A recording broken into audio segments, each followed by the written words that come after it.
Is ons motiewe reg wanneer ons dinge doen en wanneer ons met mense werk? Ek vra vandag hierdie vraag want dit is belangrik dat ons introspeksie doen oor ons motiewe en wat ons doen en hoe ons mense hanteer. En dis belangrik dat ek en jy nou natuurlik volgens die woord sal funksioneer. So die woord kom leer my dat ons kan nie selfsugtig wees nie.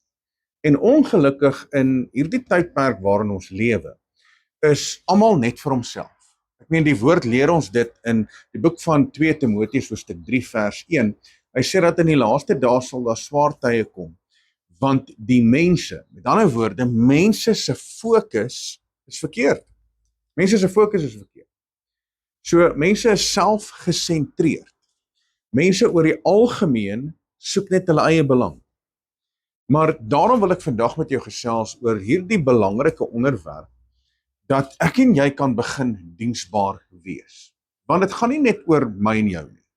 Dit gaan nie net oor my eie belange nie. Dit gaan nie net oor wat ek in die lewe wil hê nie. Want daar is mense om ons. En ek het in hierdie week wat verby is, het ek besef, wat se groot impak maak dit in mense se lewens as jy net diensbaar is.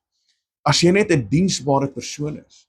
As jy net die telefoon optel en bel en net 'n verskil kom maak in ander mense se lewens. So, ek wil vandag met jou gesels oor die feit dat ek en jy, as ons ware gelowiges is, dan beteken dit ons moet diensbaar wees. Dit beteken ons moet diensbaar wees in die koninkryk van God.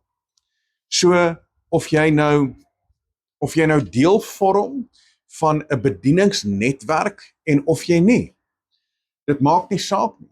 Wat Vader van ons verwag as mens, is om diensbaar te wees in die koninkryk van God. Want elke een van ons het 'n spesifieke taak wat ons kan verrig en moet verrig in die koninkryk van God. Want selfs Vader het dieselfde persepsie en hy het dieselfde visie en hy het 'n koninkryksdenkwysheid, 'n koninkryksvisie. En Yeshua kom vestig die koninkryk hier op aarde en hy kom praat met sy disippels en hy lei sy disippels op om ook 'n koninkryksvisie te hê.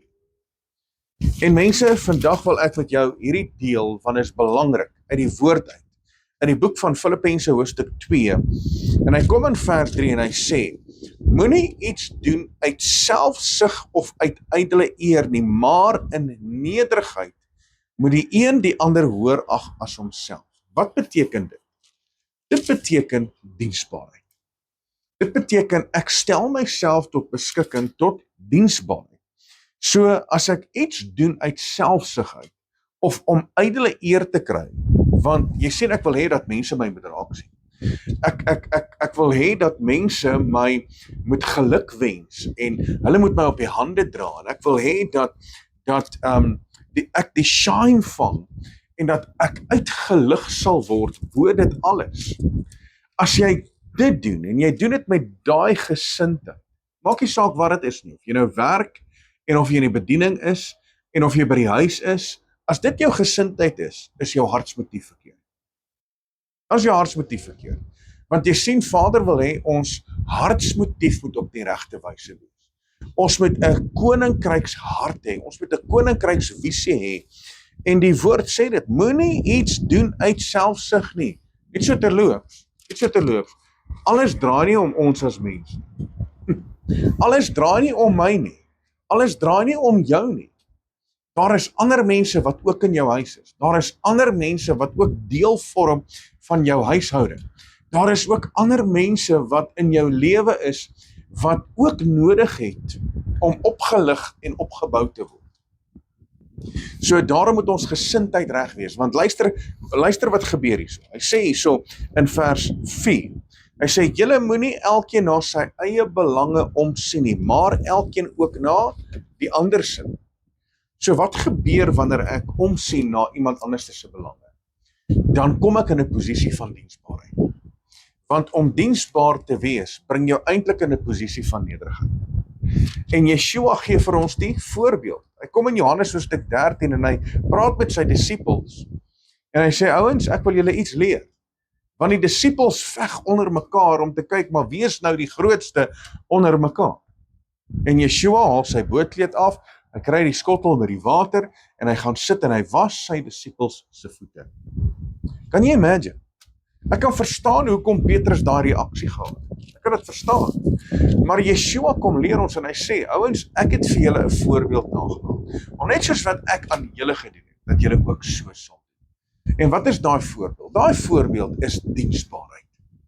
So ek en jy kan nie sit en agteroor sit en verwag dat alles gaan net in ons skoot val en ander moet altyd iets vir ons doen of vir my doen. Ander moet altyd iets vir my doen en my uitlig en my oplig. Nee, wat Yeshua van ons verwag is om diensbaar te wees. Luister wat sê vers 5. Hy sê, want hierdie gesindheid moet in julle wees wat ook in Messia Yeshua was. Wat is 'n gesindheid? 'n Gesindheid van diensbaarheid. 'n Gesindheid van, weet jy wat, kom ek kyk, hoe kan ek jou help? Waarmee kan ek jou vandag help? Hoe kan ek jou bedien? Hoe kan ek vandag jou lewe makliker maak? Watse woord kan ek jou mee impakteer vandag? En hoe kan ek vandag die woord van God in jou lewe inbring, sodat dit 'n verandering kan kom maak, en dat jy 'n beter mens sal wegstap. Want dit is so belangrik, mense, wanneer ons in gesprekke is, wanneer ons besig is met mense, wanneer ons besig is met mekaar, en jy sit saam met jou familie, of jy sit saam met jou vriende, of jy sit saam met mense, wat is die impak wat jy maak in daai persoon se lewe? Is jy 'n diensbare persoon om daai persoon se lewe positief te beïnvloed? Het jy die gesindheid van Yeshua, want die gesindheid van Yeshua was altyd om iets agter te laat, om mense se lewens te transformeer. En as dit ons mindset is, en as dit ons koninkryksgesindheid is, soos wat Yeshua se gesindheid was, gaan ons mense se lewens kan verander. En dis belangrik dat ek en jy sal begin diensbaar word. So moenie kyk na jou eie belange nie. Moenie selfsugtig wees om altyd te kyk, maar wat kan ander vir my doen? Maar kom ons beweeg vandag in 'n gesindheid van, wat kan ek vandag vir jou doen? En as jy dit kan doen, dan waarborg ek jou, Vader sal jou seën, hy sal met jou wees, hy sal jou oprig, en hy sal voorsien by in jou lewe, in dit wat in jou hartsbegeerte is. Ek weet dit, want ek ervaar dit, ek beleef dit, en as ek en jy kan begin uitbeweeg om te begin seën, om diensbaar te wees, dan sal die seëninge van Yahweh in jou lewe begin. So mense, ek wil hierdie woord met jou kom deel het vandag, en dat jy vandag sal besef, Vader soek van jou diensbaarheid, sodat hy jou kan gebruik vir die koninkryk van God. So dankie dat jy ingeskakel was op hierdie Vrydag, wees geseënd, tot volgende keer, Shalom.